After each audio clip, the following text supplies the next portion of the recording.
Hello, hello, and welcome to the All In podcast with Nate Peo. I am your host, Nate Peo, of course.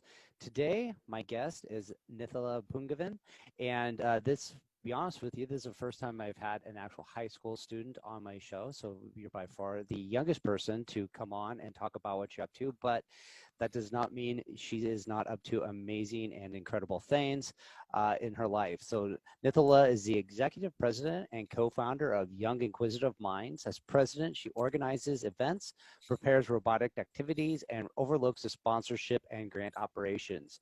She also manages the Embracing Special Needs Project website. With her broad knowledge in math and physics, she creates engineering and technology lessons.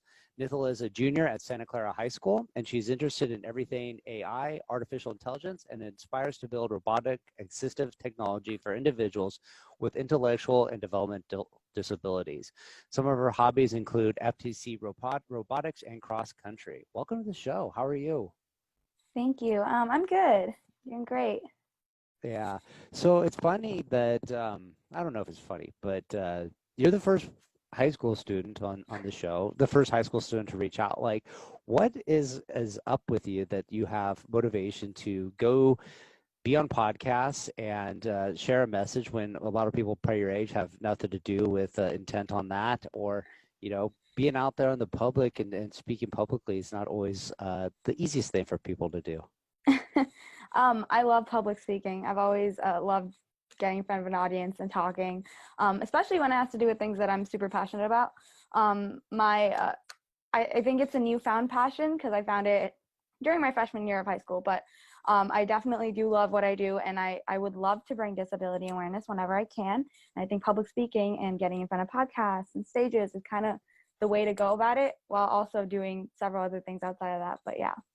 Okay, awesome stuff. So I do want to talk with you about your passion for helping people with developmental disabilities. But first, let's roll into what does it mean for you to be lucky? Are people lucky? So when you sent me this question, I actually put a lot of thought into this, because the second that you sent me this question, I actually thought of something that I recently read.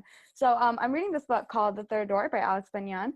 And in the book, there's a quote by it's by Kui Liu, I think. And it says, luck is like a bus. If you miss one, there's always the next one. But if you're not prepared, then you won't be able to jump on. And I think that's so true. I think everyone has lucky opportunities in life, but it's really how you take advantage of them and how you work with them that something comes out of it. Or if not, then, I mean, you lose your opportunity with luck, I guess. But I think everyone is lucky in a sense. I think luck plays a factor in everything. It does. And I love your analogy that I hadn't heard that before, but it's true. Like, yeah, if you miss the bus, there will always be another one, but you have to be 100%. prepared for it, or you just keep missing it. So Exactly. very true. Yeah. So what brought you about, so you're combining two things of passion, and both, aren't typical things a lot of people get really interested and passionate about. One, helping people with special needs, and two, AI and robotics. Like, what is the driving force behind those passions between those two, and where did you come up with the idea to bring them together to impact the world? Yeah, I live in Bay Area, and so I've always been kind of surrounded by STEM learning and just STEM in general. Like, both my parents are software engineers, and so I've grown up with just STEM around me my entire life. I go to a STEM institute, so I've been in that since I was in 7th grade, and I think I've always just had a STEM component to my life in all of my education and learning, and within my general life as well, because my parents and my dad's always emphasized science and math and all that, and I've always loved it. And I think robotics really helped me put my STEM abilities and my logical thinking skills to test. So I naturally just fell in love with robotics when I first did it in 7th grade, I believe. I fell in love with it, and then the disability component of it kind of started through a robotics outreach event that we had.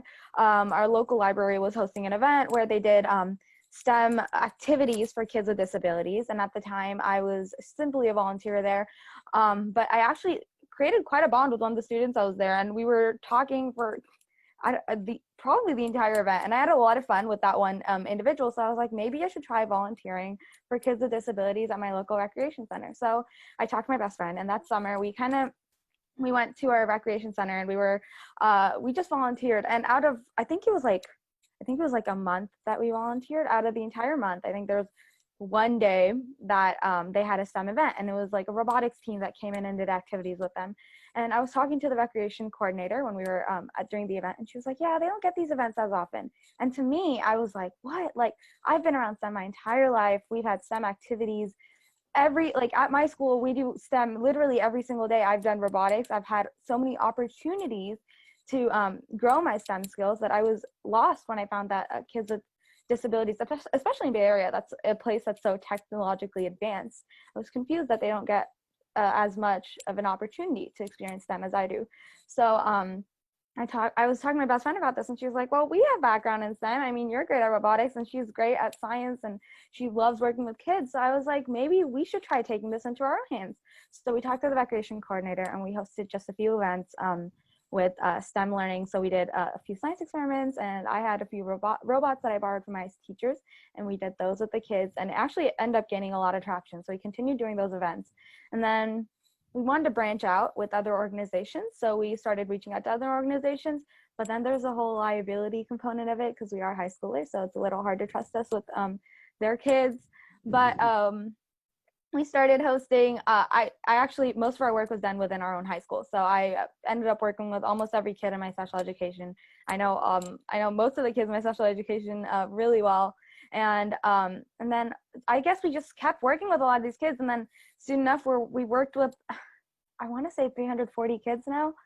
And we're partnered with a few organizations now. We're going to be sending materials out to Afghanistan for our events. And we're working with places like Florida, and we're working with Stanford's Kids with Dreams. So I think it kind of started with me just trying out things and then realizing that there's a way that I can impact my community with things that I love. And it just kind of worked out. So I would say, you know, going back to when I was in high school, like what you're doing is not something I would have thought of doing. One, or if I did think of doing it, I wouldn't have done it. You know, maybe there's like peer pressure to not try so hard. Maybe it's different being in a STEM school and coming from the Bay Area where that's like really encouraged to do. But there's this like, you know, like there's other things high schoolers want to do, right? They want to, you know, socialize with friends, and they want to, you know, worry about a million other things, let alone volunteering their time, promoting science, getting science to people with a disadvantaged backgrounds. And by that, I mean people that probably wouldn't have had opportunity to experience it elsewhere. And then there's a lot of like social pressure of just being in high school, of just kind of like you're coming to terms with who you are emotionally, becoming an adult, and reconciling that. Like everybody talks, you know, high school reunion, you'll go in 20 years, you'll go, hey, remember me? Like I thought you guys had it all together, and like we talk about stuff, you like, oh no, we were all in the same boat, struggling to find out who we were, and we were all insecure, we all had these problems. Like how do you reconcile some of like your internal beliefs about being out there helping and supporting others, and what advice would you give to other students in high school that are looking to make a bigger impact in the world and thinking maybe they're too young, or maybe they don't have enough resources or enough education, or they're not the right person to be doing it? So instead of not doing something, encouraging them to do something. Right. So I want to start by saying that as a high schooler, people often say no to you because it's just harder for them to trust you and see what you've done. But I think at the same time, they're very, very supportive of what you're doing, because none of this would have happened if we didn't have the support of our recreation leaders and different. Right now, we're working with the California State Council on Developmental Disabilities, and there's this amazing, amazing person there, and he's helping us find a person to fiscally sponsor us, and he's helping us put a school curriculum into all these different schools in Bay Area with STEM learning. So without the support of all these different adults in our society, I think none of this would have happened for us. But that being said, I don't think that anyone should ever feel like they can't do anything. Because if you are determined and you have the passion, then no matter how many times someone says no to you, you won't stop. And I think that's super, super important. And then going back to the whole social pressure and just the pressures of being a high schooler and starting something like this, I think I do want to highlight that going into this, I never really thought that I'd be starting anything. It was really just something that my friend and I were like, maybe we should try doing it at our local recreation center. And then it kind of ended up doing sort of well. And then we were like, maybe we should do this outside. But I think I spend my lunches now I do at least. I used to, or before COVID, I used to spend my lunches at the special education classroom because I love working with them. And I've actually created quite a few friends through just that. But that being said, it is hard to keep like relationships outside of school and within, like keeping those lives kind of separate in that sense. But I mean, if your friends are supportive, then they'll be supportive of anything. I mean, I kind of, like, as I mentioned, right, I eat my lunches with kids with special needs because I want to help with a lot of their social skills and a lot of them feel really connected to me.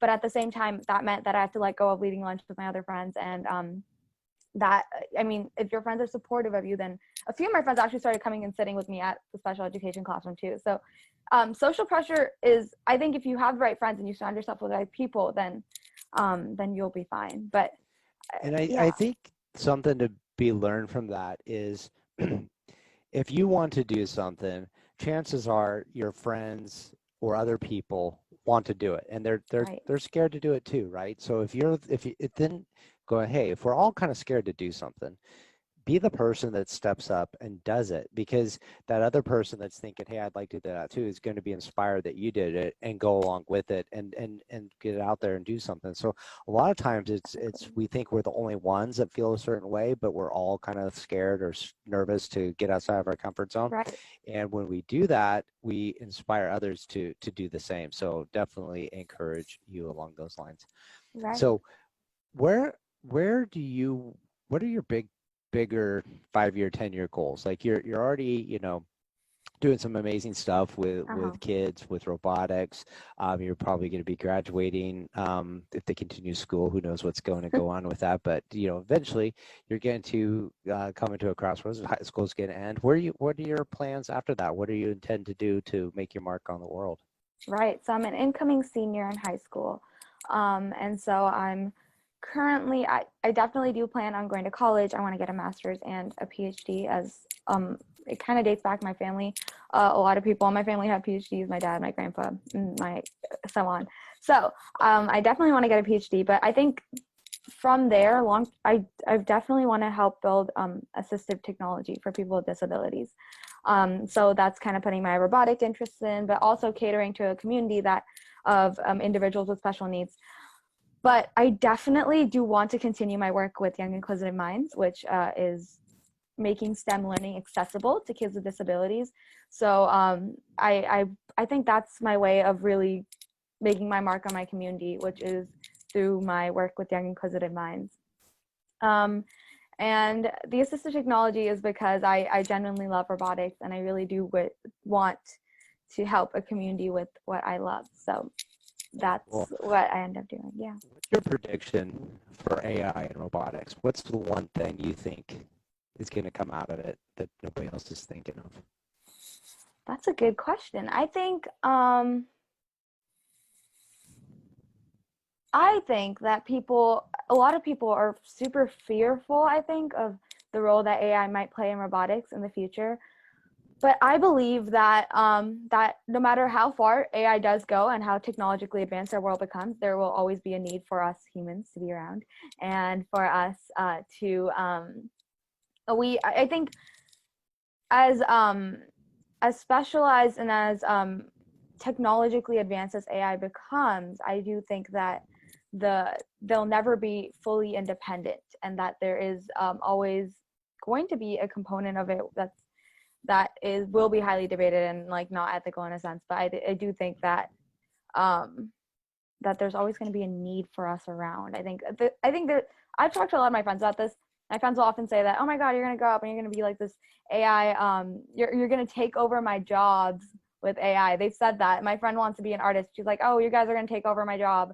But I was like, no, I don't think that that's ever going to happen. I really think that AI is always going to have some room for improvement in the sense that it's never going to take over a lot of jobs and stuff.